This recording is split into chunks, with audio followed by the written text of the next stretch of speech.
하나님의 말씀 보겠습니다. 하나님의 말씀은 로마서 제7장 19절에서 25절에 이르는 말씀입니다.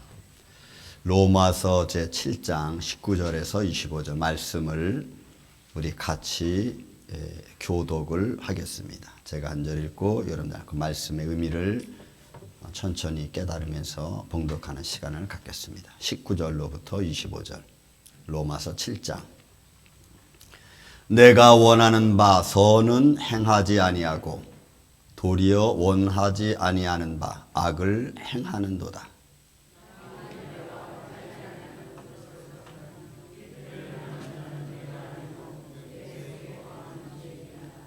그러므로 내가 한 법을 깨달았노니 곧 선을 행하기 원하는 나에게 악이 함께 있는 것이로다. 내 지체 속에서 한 다른 법이 내 마음의 법과 싸워 내 지체 속에 있는 죄의 법으로 나를 사로잡는 것을 보는도다.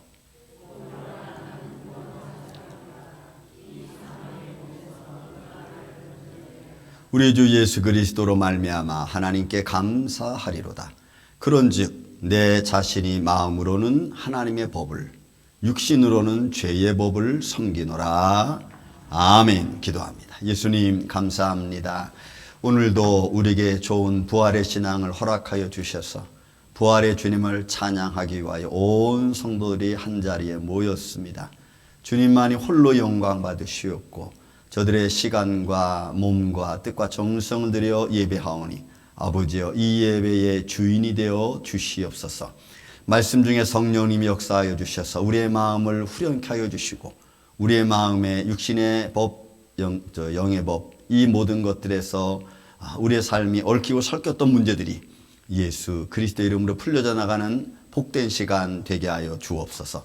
종의 입술과 생각과 마음을 친히 주관하여 주시옵기를 원하오며 사랑이 많으신 예수님의 이름으로 기도하옵나이다. 아멘. 할렐루야. 12월 첫 주에서 너무나 평범하고 너무나 당연하고 여러분들이 잘 알고 있는 말씀을 중심으로 해서 이 시간 좀 같이 은혜를 나누고자 합니다. 저는 이 로마서 7장을 읽으면서 바울의 좀 고민을 좀 많이 좀 생각해 봅니다. 여러분 바울이라고 해서 화를 안 낸 적이 없고 바울이라고 해서 야단치지 않은 적이 없습니다. 바울도 화를 내고 때로는 야단을 치고 그래서 같은 동역의 길을 가다가도 서로 결별하기도 하고 그리고 외로움도 느끼기도 하고 때로는 슬픔을 느끼기도 했습니다. 그런 자기 자신을 바라보는 바울. 나는 그리스도의 복음을 전하고 예수 그리스도의 살아계심을 자기는 보았고 또 그 예수를 증거하는 나 바울. 육신을 가진 나의 한없이 연약한 아픔들. 때로는 매맞기도 하고 때로는 도망다니기도 했던 자신의 모습.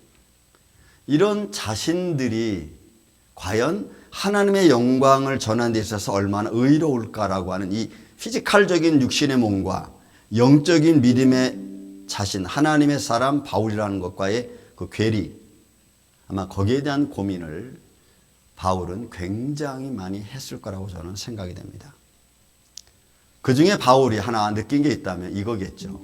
그렇게 바리새인으로서 의롭게 살아갈 수 있다고 생각했던 바울이 다메섹에서 예수님을 만나고 하나님 나라를 보고 나서 그가 아라비아 광야에 들어가 느낀 것 하나는 인간은 다 죄인이다라고 하는 거예요. 나는 죄인일 수밖에 없구나.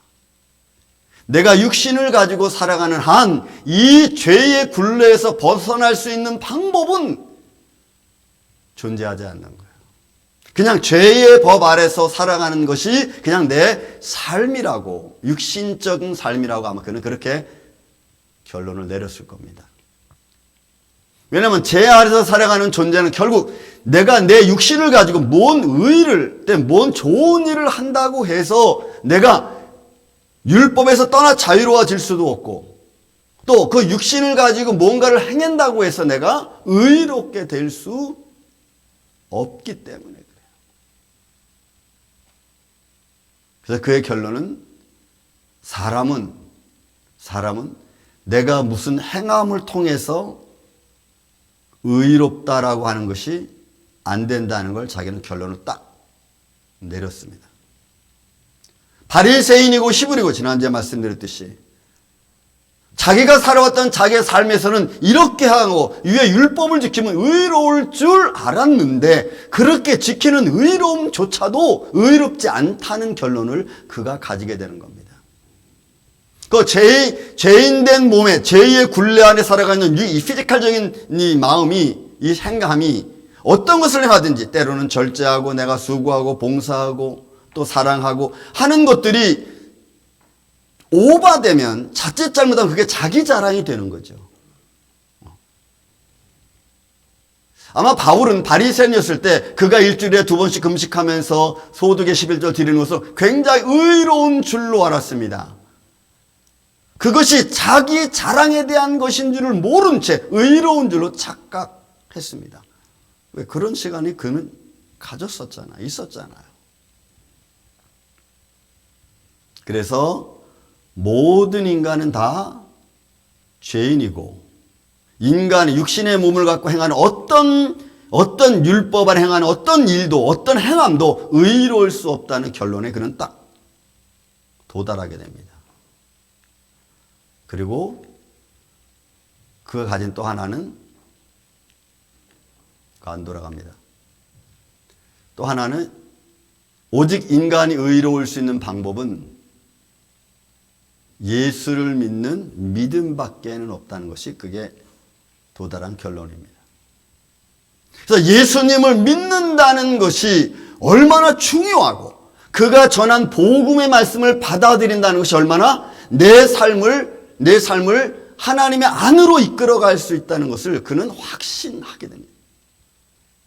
그래서 말씀대로 살아간다는 것, 그 사실에 대하여 그는 아주 신중하게 깊이 생각을 했어요. 왜냐하면 믿음으로 살 때 우리 육신적인 힘과 어떤 의지, 이렇게 내 마음대로 되지 않거든요. 내가 배경이 좋고 가진 게 많고 좋은 환경이 있다고 해서 내가 의롭게 살아갈 수 있다는 것이 아니라는 사실입니다. 그런 좋은 환경에서 생활한다는 것이 의로운 행동도 아니라는 거죠. 그러므로 내가 의롭다고 하는 것은 결국 내 육신적인 삶 속에서 가지고 있는 연약함을 성령님이 도와주셔야 되는 거예요. 그래서 성령님이 도와주실 때만이 내가 그때 의로워질 수 있다는 걸 바울은 알았어요. 그런 하나님의 성령님의 도우심을 따라 내가 절제하고 내가 봉사하고 내가 헌신하고 내가 수고하는 것, 그것은 믿음의 기초를 두어야 된다는 것이 바울이 깨달은 아주 중요한 진리 중에 하나입니다. 그러면 믿음 생활한다는 것은 결국은 믿음의 기초에서 예수님의 말씀을 따라 행하는 것을 말하는 거죠. 결국은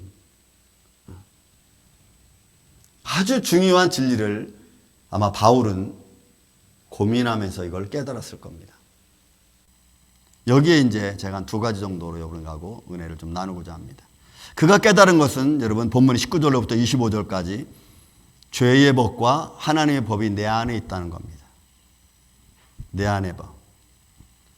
근데 이 내 안에 있는 이 죄의 법, 세상의 법, 이 모든 것들 중에 하나, 이거는 지나간다는 아주 중요한 의미를 가지고 있어요. 이건 잠시 후에 제가 또 말씀을 드리겠습니다. 여러분, 이 죄라고 하는 것은 하마르타티아, 표적을 벗어난 겁니다. 잘못이라는 것도 있지만, 이건 미스테이크 이거지만, 그러나 표적이 정확히 맞춰야 될 곳에 맞추지 못하고 이렇게 쭉 잘못 나간 겁니다. 그러니까 내가 생각하고 내가 계획하고 내가 준비한 곳에 도달하지 못하는 겁니다. 그러니까 죄의 의미는 정확성을 잃어버린 겁니다. 방향을 잃어버린 겁니다. 내가 어디로 가야 될지, 그렇게 말씀이 나한테 들려주는 방향을 내가 잃어버리는 거예요. 그러니까 육신을 가지고 산다는 것은 언제든지 어떤 상황이나 어떤 조건 안에서 내가 놓여있든지 간에 우리는 육신의 유혹을 충분히 받을 수 있다는 거죠. 그리고 그 육신의 유혹을 받으면 우리는 anytime 내가 설정해 놓은 방향을 다르게 정할 수 있다는 거예요. 그게 포스트 모더니즘입니다. 이 상황에 맞게 정해진 것이 정당하다고 생각하고 원래 목적을 잃어버리고 딴 데로 가는 거예요. 여러 가지 조건, 유혹들이 있겠죠. 환경적인 유혹도 있을 수 있습니다. 좋은 환경이 우리에게 주는 유혹이 있습니다. 제가 결혼을 하고 첫 번째 집을 이사 갔는데 첫 번째 집은 길가에 집을 얻었습니다. 그 집은 천장이 너무 낮아가지고 저희 장인어른이 선우드에서 가구를 사줬는데 가구가 들어가질 않았어. 사갖고 들어오는 첫날 밑자를 잘랐어. 아주 간신히 집어넣었어. 그런데 도로에 낀 개발지역이다 보니까 조금 살다 이사를 가게 됐습니다. 근데 그 집 이사 올 때도 내 돈으로 간 게 아니라 융자를 얻어서 갔는데 이사를 가니까 융자를 갚아야 되죠.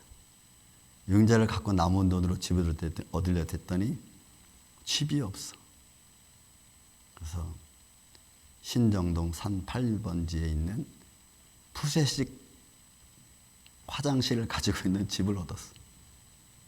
딱 침대 하나 들어가면 됐어. 부엌은 그릇에 물만 떠놓으면 겨울이면 꽝꽝 얼었어.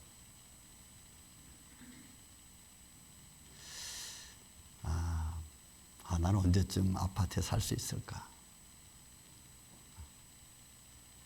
내가 당면한 현실 속에서 좋은 곳을 바라보면서 갖는 마음은 끝도 한도 없었습니다. 그러나 미국 올 때까지 제가 좋은 집에서 살아보지, 내가 원하는 좋은 집이라는, 여길 가도 푸세식, 저기 가도 푸세식. 제가 지난주 말씀드렸죠. 미국 가서 베이스먼트인데 카페 깔려있는 집을 보고 내가 너무너무 놀랐어. 이런 환경이 주는 유혹이 있어요. 그리고 거기에 솔깃해집니다. 그게 솔깃이 잠깐 솔깃하면 안 돼. 그 솔깃이 깊이 들어가면 이게 욕심이 되죠. 욕심. 여러분, 육체적인 욕심이 있습니다. 유혹이 있습니다. 이미 남녀의 몸이 이 현대사회에서는 상품화되고 말았잖아요. 남자의 몸도 여자의 몸도 다 상품화됐습니다. 그래서 안목의 정욕이 들끓고 있는 시대입니다. 거기서 주는 유혹이 있어요. 그런 것들을 우리는 매일매일 직면하면서 살고 있잖아요.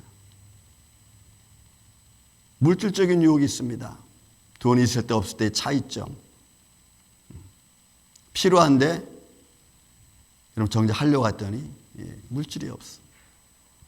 그래서 겪는 아픔들, 그 유혹 때문에 다가오는 마음의 조바심, 그 유혹을 이기지 못해서 내가 당하는 내 자존감 있죠. 그러니까 내가 원래 갈 수 있는 길을 그런 이 하마르티아 죄 때문에, 죄의 유혹 때문에 내가 가지 못하는 거예요. 가고 싶지 않은 거예요. 때로는 좋은 물건에 대한 집착이 있습니다. 이 모든 것들은 내 마음의 탐심을 움직이게 만듭니다. 내 삶을.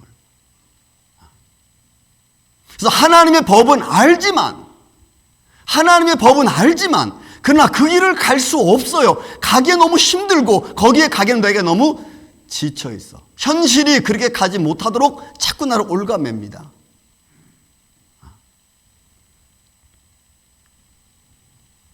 바울은 이런 사건에 대하여 한마디로 표현해 주는 것은 하나님 나라를 유업으로 받을 수 없는 것이라고 표현합니다. 이런 죄의 유혹은 결국 하나님의 나라를 유업으로 받을 수 없다는 것에 딱 귀결하게 됩니다.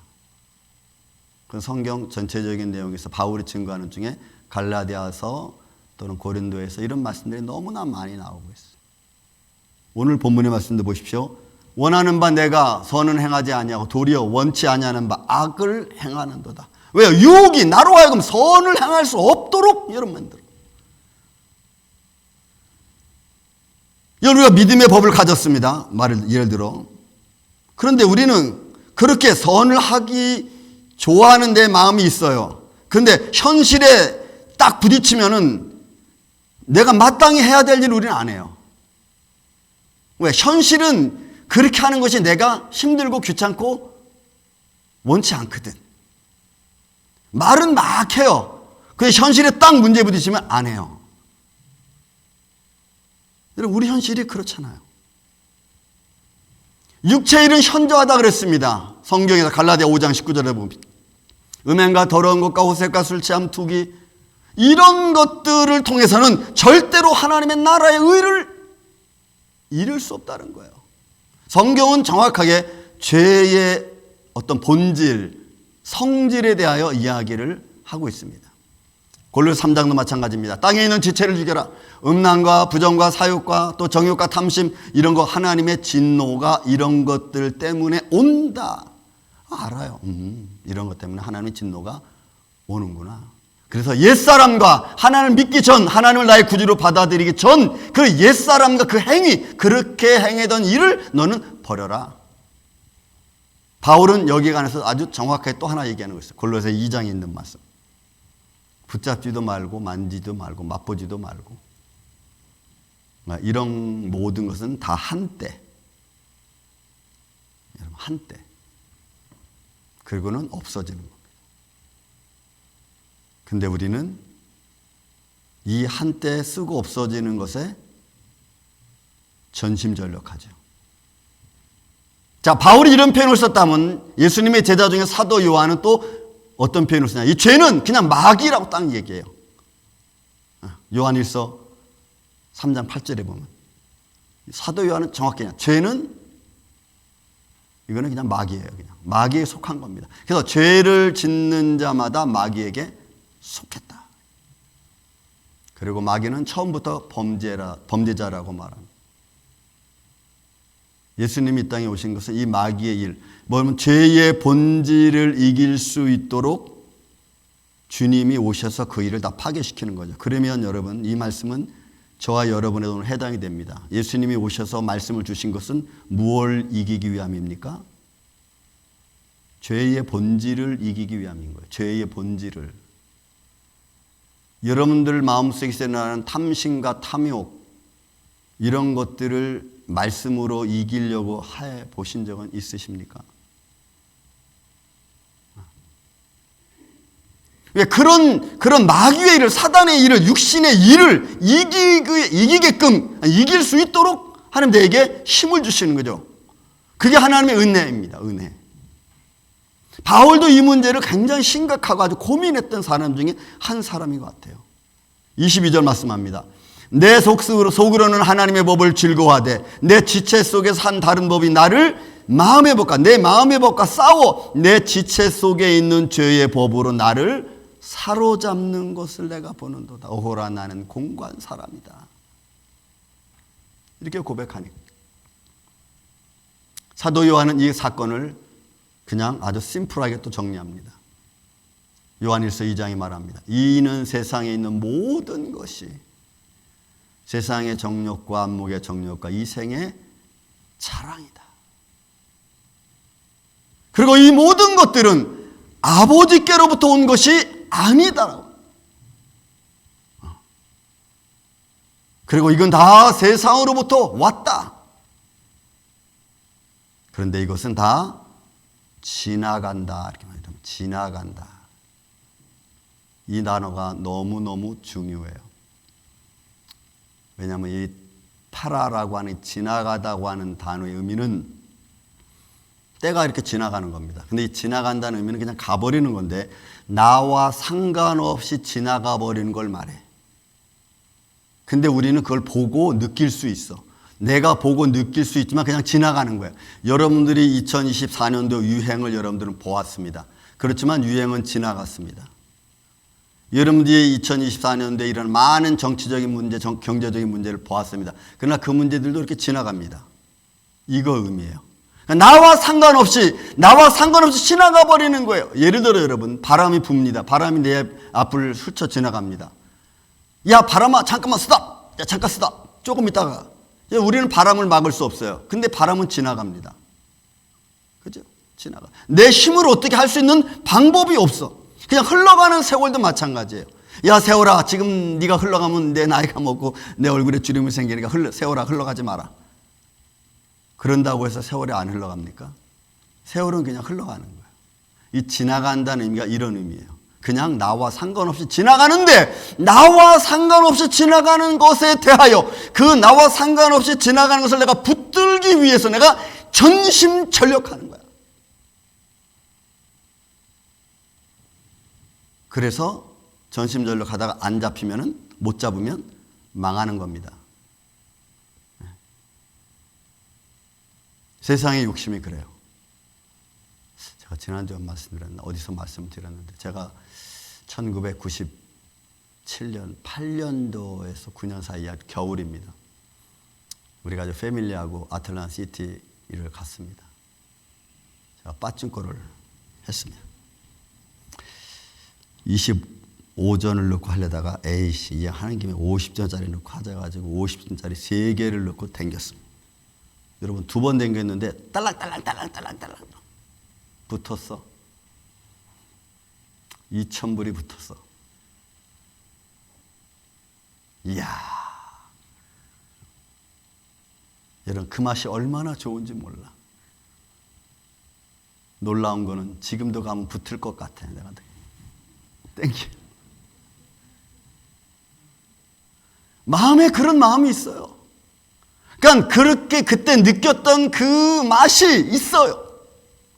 이런 죄의 맛이 그런 거예요. 근데 그건 그냥 지나가는 거예요. 지나가는 거예요. 지나가다 어쩌다 한번 걸리는 게 그게 내가 하면은 걸릴 것 같은 거예요. 그래서 전 인생을 거기에 투자해. 마지막 뭐가 돼요? 다 잃어버려요. 그러니까 지나가는 것에 내가 전부를 투자해.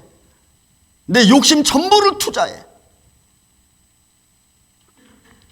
이게 지나가다는 말 속에 담겨있는 모습이에요. 우리는 우리의 인생을 어디에 투자하고 있는가? 어디에 전심전력하고 있는가? 문제는 이제 진짜입니다. 이게. 자, 우리는 이렇게 바울이 이야기하는 죄의 본질과 성질을 알았습니다. 이런 죄의 본질과 성질 바탕 위에서 우리는 살아가고 있잖아요, 지금. 살아가고 있어요. 그 살아가고 있는 내 삶의 환경과 조건과 그 다음에 이 상황에 따라서 놀라운 것은 변해가는 내 성격들이 문제인 거예요. 그 성격들, 변화된 성격들, 그리고 그것이 나도 모르게 언제인가부터 습관화 돼버리고 말았어요. 소리 지르는 게 습관화됐고 너무 자연스러운 거예요. 이제는 말하는데 소리 질러. 여러분, 그게 자연스럽게 습관화됐어. 습관화됐어. 그렇게 표현되어지는 내 행동들과 내 모습들, 죄의 기본적인, 죄의 성질의 기본적인 상황에서 삶의 환경과 조건에 따라서 변해진 내 성격들과 행동들이 나도 모르게 그게 진짜처럼 된 거예요. 그건 믿음을 가진 내가 당연히 행하는 거예요. 그래도 괜찮은 거예요, 그게. 그렇게 생각하는 것들이에요. 좀 전에 말씀드렸듯이, 여러분, 우리는 예수님이 걸어갔던 그 십자가의 길을 보면 배려하고 서로 사랑해주고 서로 위로해주고 서로 도와주고, 그죠? 도움을 원하는 사람이 있으면 도와주라는 말은 열심히 이야기했다. 도와줘야지, 그런 도와줘야지 하다가 도움을 내가 줘야 될 상황이 딱 되면 잠깐만, 나 좀 생각 좀 해봐야 돼. 그죠? 남을 배려해야 될 상황이 딱 되면 그 순간 배려하라고 수없이 얘기를 해놓고 내가 배려해야 될 상황이 딱 되면 잠깐만, 그렇게 배려하면 내가 좀 불편할 것 같아.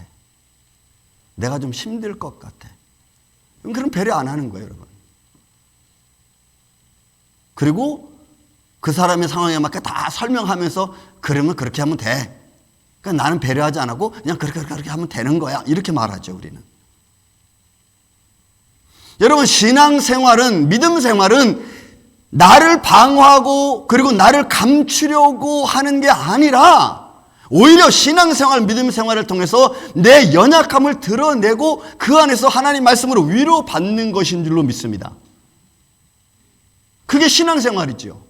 신앙생활이 내 삶의 연약함을 방어해 주는 게 아니고 나를 감추려고 하는 게 신앙생활이 아니고 오히려 내 연약함을 드러내는 거예요. 그래서 거기서 위로를 받는 게 여러분 우리의 진정한 믿음 생활이죠.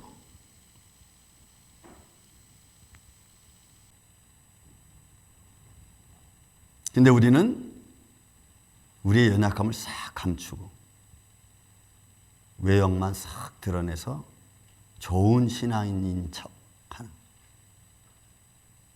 그거는 시간이 지나가면 다 드러나게 돼 있어요. 시간이 지나가면.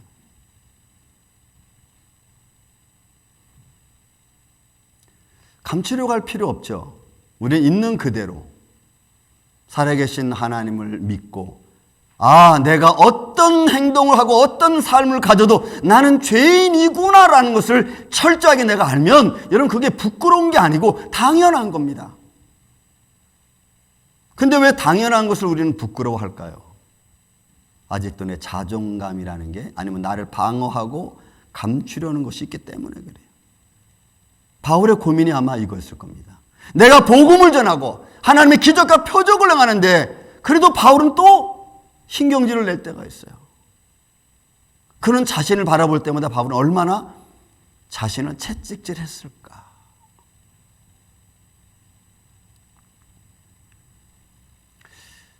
두 번째로 볼 수 있는 것이 마음의 법입니다. 내 지체 속에서 한 다른 법이 내 마음의 법과 싸워. 내 안에 마음의 법이 또 있는 거예요. 이 마음의 법은 아마 성령의 법이기도 하고 하나님의 법이기도 하고 믿음의 법이기도 하겠죠. 이 마음이라고 하는 누스라고 하는 단어가 이거는 내적 통제력입니다. 이거는 이 원래 가지고 있는 의미 자체를, 단어가 자체가 가지고 있는 의미가 모든 걸 보고 통찰할 수 있는 능력을 마음이라고 보는 거예요. 그래서 여러분 이 단어가 그 당시 헬레니즘 문화에서 헬레 철학에서 이 단어를 이 누스라고 하는 단어를 쓸 때는 인생이 살아가면서 모든 것을 인지하고 받아들이고 또 명령하고 또 거기에 대해서 통제할 수 있는 그런 의미를 가진 것을 헬라 철학에서는 이 마음이라는 단어, 누스라는 단어를 그렇게 사용했어요. 저 사람은 참 마음이 좋아. 그러면은 모든 것을 인지하고 모든 것에 대해서 자기가 딱딱딱 절제하고 통제하고 그리고 할 수 있는 사람을 누스. 저 사람 마음이 참 좋은 사람. 이렇게 말하는 거예요. 모든 사람을 대화할 때서 그 사람들의 마음을 내가 받아주고 이해해주고 그래서 그럴 수 있겠지 하면서 서로 이야기해주는, 줄 수 있는 사람. 그래서 이 누스란 단어가 사람들의 마음을 잘 결정할 수 있도록 인도해주는 도덕적인 태도와 성질의 의미를, 이런 세상적인 의미, 헬라 철학 문학에서 누스란 단어를 그렇게 사용한 거예요. 근데 이 단어가 성경 안으로 들어왔어. 이 누스란 단어가 성경 안으로 들어왔을 때 그때 이 단어가 쓰이는 의미는 세상적인 의미 플러스 뭐예요? 하나님의 성령의 은혜와 말씀의 감동. 그러므로 믿음이 생기죠. 그 믿음으로 내 육체와 내 죄를 여러분 다스리는 거야. 통제할 수 있는 거예요. 그래서 여기서 마음의 법 이렇게 내 지체 속에 다른 법인데 그게 내 마음의 법 이거예요. 나를 통제하게 만들어줘. 나를 절제하게 만들어주는 거예요. 그러니까 세상에 그 당시에 쓰던 그런 좋은 단어가 성경에 들어왔을 때는, 말씀을 들어왔을 때는 이게 성령의 역사와 말씀의 교훈으로 그들의 삶을 더 통제시켜주고 더 절제시켜주는 의미를 가지고 있어요. 그래서 말씀 안에서 내 마음이 성령과 믿음의 법으로 다스려지는 것, 이걸 말해요. 이걸 깨달았을 때 바울이 고백한 게 뭐예요? 오호라 나는 공고한 사람이로다. 이 사망의 늪, 몸에서 누가 나를 건져라. 이 공고한 내 자신이 이 공고하다는 말은 피지컬적인 걸 말해요. 내가 육신의 일을 아마 열심히 하고 막 피곤하게 일한 이런 육신적인 걸 말해. 이런 육신적인 일을 가진 나, 이런 연약함을 가지고 있는 나, 그래서 죽을 수밖에 없는 이 현실에서 나를 도대체 끄집어낼 사람이 누구냐, 뭐냐라고 말하는 거예요. 왜요? 마음의 법을 알고 죄의 법을 알고 나니까 야, 나는 육신을 가지고 있는 이상 죄의 법 아래 살 수밖에 없구나. 내가 아무리 힘들고 어렵게 고생한들 이 사망에서 누가 날 건져낼 수 있겠냐. 인간의 연약한 존재라는 사실을 바울은 철저하게 가르쳤어요. 그래서 내 힘으로는, 인간의 힘으로는 이 피곤한 육신을 가지고는 아무것도 할 수 없구나라는 걸 아는 게 되는 거예요. 우리 인간은 보세요, 여러분. 여러분이 즐겁게 하기 위해서, 마음을 편안하게 위해서 여행 갔습니다. 여행 갔다 오시면 즐겁습니까? 피곤합니까? 여러분, 피곤하다 그러면 말이 안 돼. 그 여행 갔다 와서 나 피곤해서 아무것도 못하겠어, 이런 말이 안 되는 거예요, 여러분. 왜? 내가 즐겁게 하기 위해서 여행 갔는데 왜 피곤해서 다른 걸 못해? 육신은 어쩔 수 없어요. 왜? 육신의 몸을 가졌으니까. 그걸 깨달으니까 결국 인간은 좋은 것을 하든 기쁜 것을 하든 아니면 어려운 일을 하든 힘든 일을 하든 피곤한 건 진짜 same. 근데 거기에 아주 중요한 게 있어요. 성령의 은혜로 하는 거예요. 말씀의 은혜로 하는 거예요. 하나님이 내게 주신 즐거움으로 일을 하는 거예요. 즐거움으로 봉사하는 거예요. 그러니까 즐거움으로 봉사하면 힘든 일을 해도 괜찮아, 오늘은 힘들지만 그래도 너무너무 기뻐. 그렇게 되는 거예요. 그리고 또 기쁜 일을 하면 더 기쁘고. 저도 어제 일을 아침부터 쫙 일을 하고 점심을 2시에 먹었는데 그 저녁에 가서 어제 잠을 푹 잤어. 내가 왜 이렇게 잠을 푹 잤지? 오랜만에 푹 잤네. 생각해보니까 하루 일과가 다 잘 됐어. 다 하려고 생각했던 것이 다 됐어. 그냥 마음이 기쁜 거예요. 차를 타고 여기 갔다 저기 갔다 왔다 갔다 했지만 여러분, 기쁨과 마음, 피곤한 게 아니고. 여러분, 달라요. 너희는 성령을 따라 행하라. 그래야만 육체의 욕심을 이루지 아니한다. 성령을 따라 행하라. 육신의 탐욕. 왜? 그런 것을 다스릴 수 있는 마음의 권세, 힘, 기쁨이 있거든. 또 너희가 성령의 인도하심을 받은 자가 되면 죄 아래 있지 않는 거. 왜? 그 죄를 뛰어넘을 수 있고 다스릴 수 있는 힘이 있으니까. 바울은 이런 사람들을 가르쳐 한마디로 표현했습니다. 이런 사람들은 예수 그리스도의 사람들이라는 말을 썼어요. 예수 그리스도의 사람들. 그리고 이 예수 그리스도의 사람들을 육체와 함께, 이는 이미 다 십자가에 죽은 사람들이다.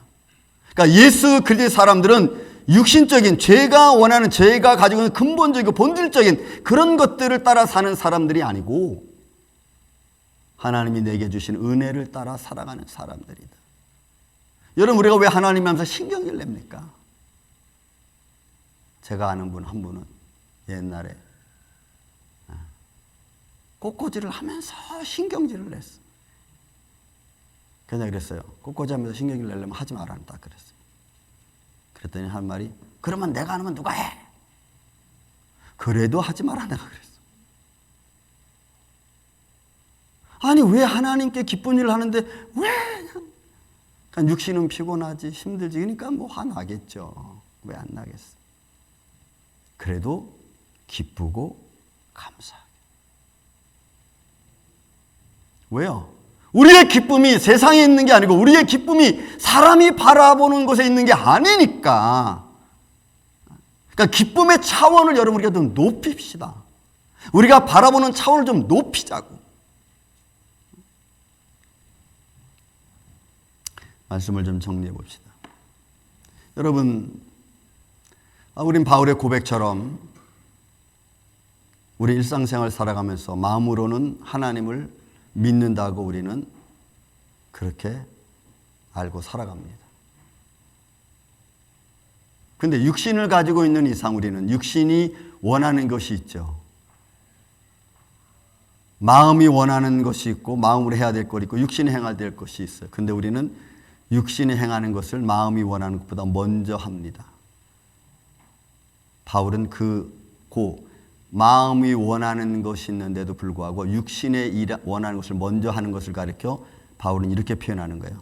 내 지체 속에 한 다른 법이 내 마음의 법과 싸워 내 지체 속에 있는 죄의 법으로 나를 사로잡아가는 것을 내가 본다. 이게 이거구나. 이래서 내가 육신의 지체의 법을 따라가는구나. 여러분 우리 그런 느끼죠. 제가